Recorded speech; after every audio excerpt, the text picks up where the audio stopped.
I'm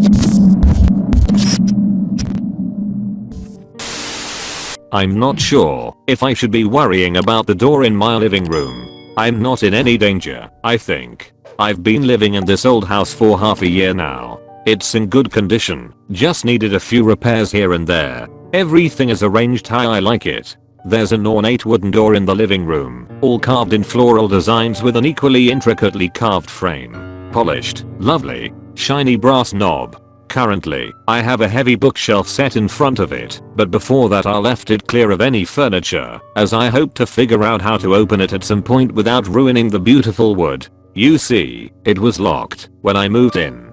Well, I don't know if it was locked or jammed or what, but the knob simply wouldn't turn.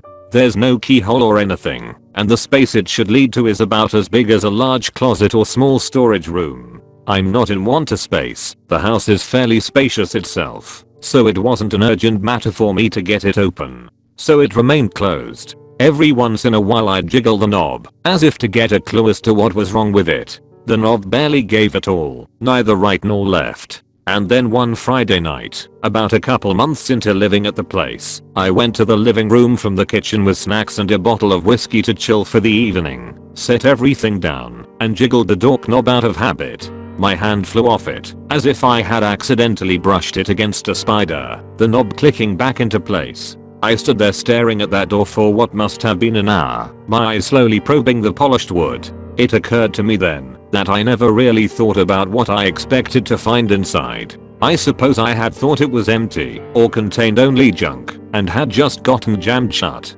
When I mustered the nerve to turn the knob again, I pushed it open a little. The door wasn't quite as heavy as it looked. Inside I could only make out darkness. I pushed it all the way open and felt around on the wall inside for a light switch. There was one right by the door. Though it was just as bright as any other light in the house, it took me quite a while to register what I was looking at. When I decided I was dreaming, I brought myself to admit that it looked like I had just walked into my entryway. I stuffed one of my slippers under the door to keep it open and stepped back to look down the hall to my actual entryway and actual front door, then turned back to the room. A coat was on the hook and a pair of shoes were on the floor that I didn't recognize, but were similar to my own. I stepped inside and carefully traversed the short hallway.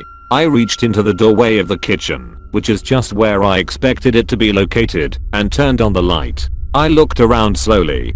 Things weren't quite where I left them, but my ladles and spatulas and pots were hung more or less where they usually were. One or two I didn't recognize were among them. A few I expected to see were missing. I opened the cabinets. It wasn't my current stock, but it was stuff I would buy. There was even a few bags of the same salt and vinegar potato chips I had just been about to eat in my living room before I walked into this weird dream. Same story in the refrigerator.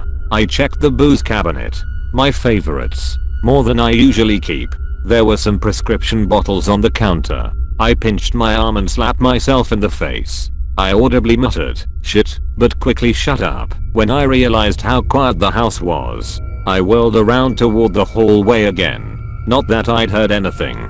I was just afraid I'd encounter whoever was trying to recreate my house for seemingly no reason. I crept back out into the hallway and looked back at that door, still propped open. My living room, the real one, seemed more inviting than ever, and I was considering retreating back home and closing the door and blocking it with several pieces of furniture and getting back to my evening and forgetting this ever happened. But at the same time, I was curious about what the hell was going on. I was actually kind of pissed. There was no possible way this secret second house could exist. Where I was standing right now was where my real guest bedroom would have been located in space. The more I thought about it, the more frustrated and terrified I became. I shifted my attention to the other end of the hall, where my dark second living room was located. I practically ran into it and slapped the light switch, like a scared little kid venturing out of her bedroom to the bathroom at night. I found my own living room, arranged more or less like it was now, with a different television set and a different sofa, more books on the bookshelf, among spines I recognized. My recliner was slightly to the right of where it really was, closer to the big window. Same curtains. And as you're probably wondering, yes, that door was in this living room too, but the heavy bookshelf was set in front of it, such that I couldn't even reach behind it to get at the knob. Before I could look any closer at anything, I went to the window and swept the curtain aside. Blackness. Granted, it was nighttime, but I do have neighbors less than a mile away who wouldn't yet have their lights out at this time, and the lights in town should have been visible in the distance. It was like I was staring at a wall painted black.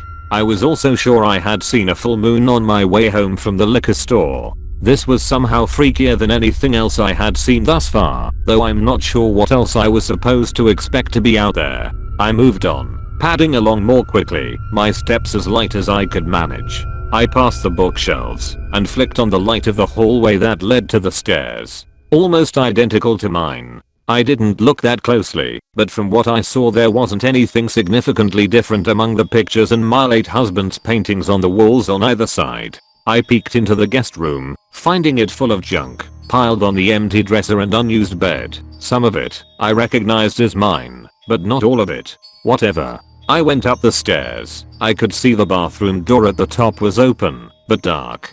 I turned on the light to see towels and dirty clothes strewn around, about as much clutter as I could usually stand in a room I use daily. Pitch black out the small window. The toiletries were not what was in my real bathroom right now, different brands and all. I picked up the toothpaste tube from the vanity and looked closely at it and tried reading the brand name, then the instructions and warnings on the back, and suddenly everything made sense. I was having a stroke and stumbling around my own house, thinking I was somewhere else. I couldn't read it. It was like the text was made of shapes that only looked enough like Latin letters to fool a casual observer. It didn't say anything at all. I dropped the toothpaste and immediately started testing myself physically, trying to lift both my arms at the same time, smiling in the mirror. I could move just fine. I stood there staring at myself. The words what the fuck stopped in my throat. But I remained convinced of the current theory that I was having a stroke. I went back downstairs and picked a book from my collection of them, one I recognized. I could read the title and author on the cover, Histories by Herodotus. But I opened it and flipped through it and looked closely, and I couldn't read any of it. I leafed through until a single coherent sentence jumped out at me. In peace sons bury their fathers, and in war fathers bury their sons. I slapped the book shut and glared at the spines of the other books, and I could only read a few of the titles. Just the well-read ones, like the Bible and Thomas Hobbes' Leviathan and Plutarch's Lives and a trashy romance novel that's too obscure to name for you. Also, I'm embarrassed I've read it more than once. And I flipped through them and only caught little sentences I knew well, all the rest just letter-like markings. I went back to the kitchen and looked closely at the packaging of a bag of potato chips. Gibberish, like an alien language. I could sort of read the brand name, but knew the font was a little wrong. I couldn't read the names of the prescription bottles on the counter. I thought to go upstairs to the bedroom and look in the bedside drawer for the old letters my husband wrote to me long ago to see if they were readable. I ascended the stairs again and dared to look at the photos on either side of me and saw his face and my own face clear as day, even though the other faces were a bit blurry and the stars in the night sky in his best painting, a tiny little oil painting, were not quite arranged as they really were, and I reached the top of the stairs and turned toward the closed bedroom door. I was so focused on the thought of the letters that I opened the door without hesitation and flicked on the light. Now, I know what you're probably thinking I saw in there. Another me, right? I didn't have the light on for more than a few seconds before I flicked it off again, backed away toward the stairs, descended them, scurried to the door, pulled my slipper out from beneath it, and let it close. It was my bedroom, and there was my favorite whiskey on the bedside table, and my bed, and there was someone sleeping in it, under the duvet. But it wasn't me. I know because they were too big to me, and a mess of silver hair was peeking out from under the blankets. I paced around my living room with Histories open in my hand. Coherent. That ruled out a stroke. I stopped and tapped the knob of that door, as if it were white hot, then tried to turn it. It was locked. I kept the doors way clear for the next week or so, occasionally mustering the nerve to try to turn the knob again. Locked, jammed. Sometimes I'd try to get a look underneath it. I had left all the lights on. After all, darkness. But the knowledge of what was in there, and that someone else lived in there, and, worst of all, that this was the front door of their house. I couldn't live with seeing it every day, afraid the resident was going to open it and walk in. Afraid that whatever unlocked the door was going to unlock it again. So I hauled my heaviest bookshelf over and pushed it against the door. And I sit in my recliner with my booze and snacks and watch TV every evening and pretend it's not there. I haven't heard a sound coming from it. So I'm staying in this house. I don't think I have anything to worry about.